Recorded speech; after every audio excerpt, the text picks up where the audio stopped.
Assalamualaikum warahmatullahi wabarakatuh. Perkenalkan kami dari kelompok satu mata kuliah analisis dan visualisasi data tahun 2023. Jadi pada kesempatan kali ini saya Wahyu Dayat dan rekan saya Dana Ahmad Dana Ahmad Wirahmana Wirahana dengan NIM 63. akan mempresentasikan hasil implementasi dari tabel kami mengenai pembangunan dashboard lokasi rawan tanah longsor di Indonesia menggunakan Tableau.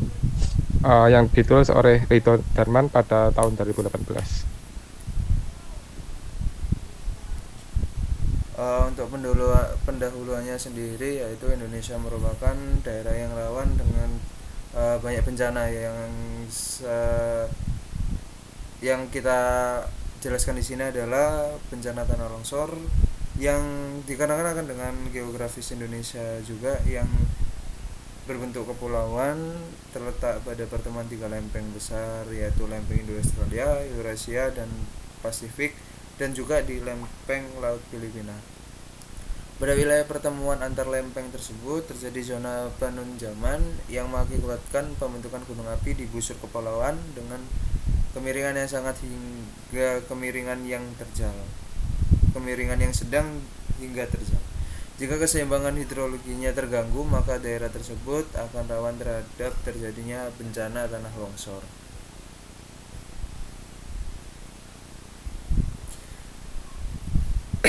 Untuk tujuan membuat dashboard tersebut adalah dengan secara real time untuk memvisualisasikan kejadian tanah longsor di Indonesia menggunakan aplikasi Tableau untuk mempermudah pengambilan keputusan untuk mengelompokkan provinsi daerah yang rawan serta memvisualisasikan frekuensi kejadian tanah longsor dari setiap tahunnya.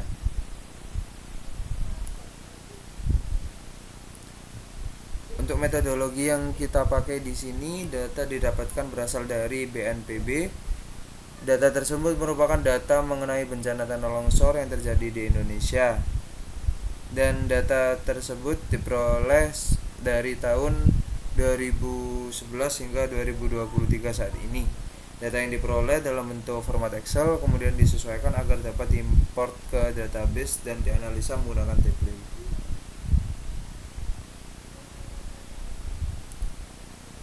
Untuk datasetnya seperti ini.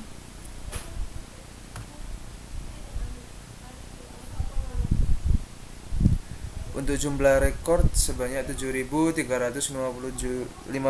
rekor dan jumlah variabel sebanyak 15 variabel. Untuk penjelasan variabel, yang pertama ada kode identitas bencana, yaitu kode unik yang digunakan untuk mengidentifikasi jenis bencana tertentu seperti tanah longsor seperti ini. Lalu ada ID kabupaten, itu kode unik untuk angka yang digunakan untuk mengidentifikasi kabupaten atau wilayah administratif tertentu. Lalu ada tanggal kejadian, yaitu pencatatan terhadap tanggal terjadinya tanah longsor di lokasi bencana berlangsung.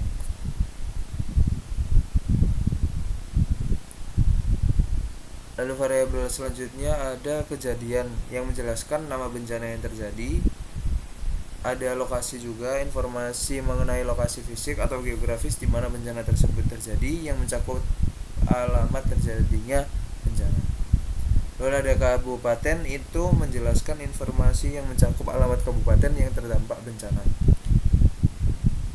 Lalu ada provinsi yang mencakup alamat provinsi yang terdampak bencana. Ada juga kronologi dan dokumentasi, yaitu berisi tentang informasi kronologi bencana serta dokumentasi yang menunjukkan bukti real dari bencana yang terjadi.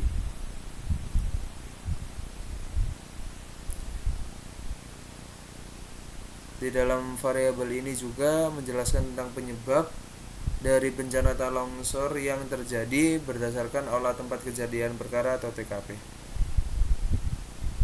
Dan di dataset ini juga ada beberapa data seperti data orang meninggal, yaitu rekap korban meninggal dalam bencana alam tanah longsor.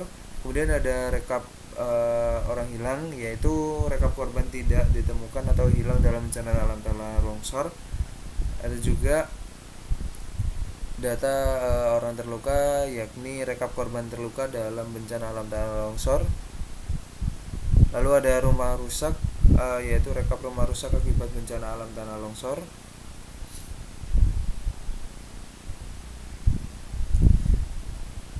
Lalu ada rumah terendam, yaitu rekap rumah terendam tanah akibat bencana alam tanah longsor. Dan yang terakhir adalah fasum rusak, yaitu rekap fasilitas umum yang rusak akibat bencana alam tanah longsor.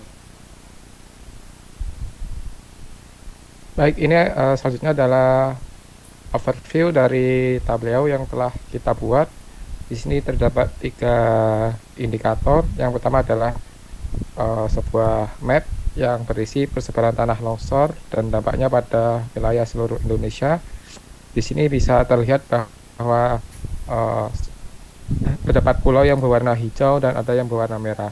Ini menunjukkan bahwa semakin besar frekuensinya, maka warna dari provinsi tersebut akan menjadi semakin merah. Lalu selanjutnya ada indikator top 5 provinsi dengan yang memiliki frekuensi tanah longsor terbanyak. Di sini dapat dilihat bahwa provinsi yang terdapat di Pulau Jawa ini mendapatkan peringkat pertama untuk frekuensi yang paling banyak. Ada Jawa Barat, Jawa Tengah.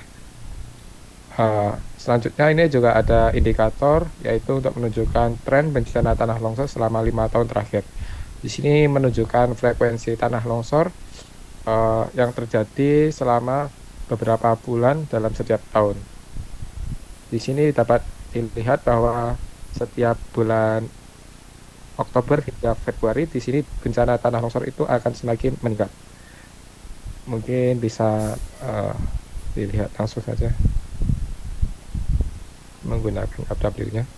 Jadi di sini adalah tableau yang telah kami buat. Di sini kita bisa berinteraksi dengan mapnya.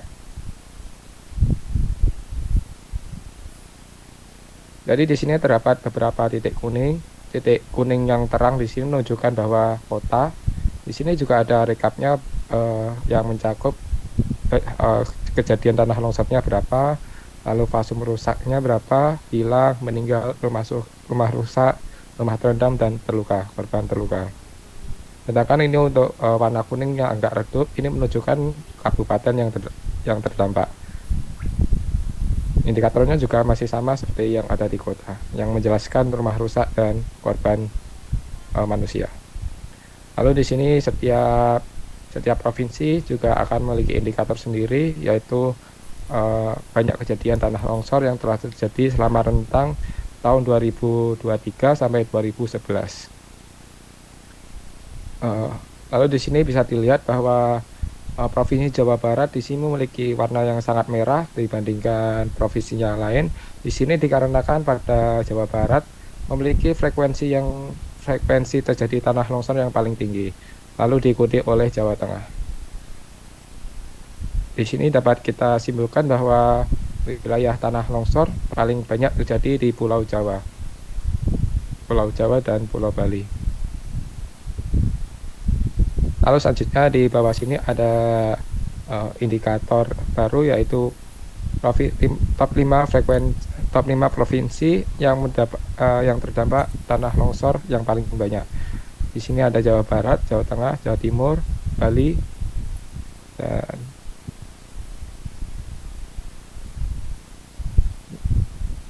lalu di sampingnya ada indikator, yaitu tren bencana tanah longsor dalam 5 tahun terakhir. Di sini bisa dilihat bahwa terdapat pola dari mulai Oktober hingga menuju Februari ini akan bencana tanah longsor ini akan semakin meningkat. Dari 5 tahun terakhir ini terdapat pola seperti itu. Jadi ini akan mulai meningkat, lalu akan berakhir turun pada akhir Februari. Lalu kenapa Pulau Jawa menjadi pulau yang mendapat frekuensi tanah longsor terbanyak? Karena jumlah kepadatan penduduk dan kepadatan penduduk dan kurangnya daerah resapan air, sehingga sangat rawan daerah longsor. Mungkin lanjut ke PPT.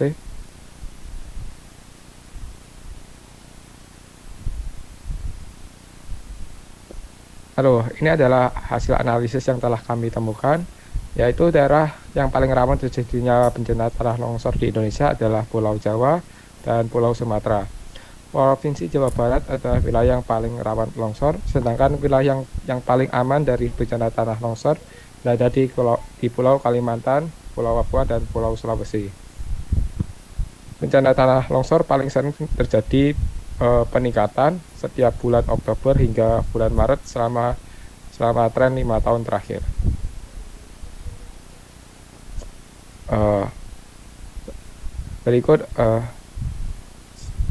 Berikut adalah referensi kami untuk pembuatan tabel, yaitu dari Jurnal Teknik Informatika dan Sistem Informasi volume 4 nomor 2 yang ditulis oleh Rido Darman tahun 2018.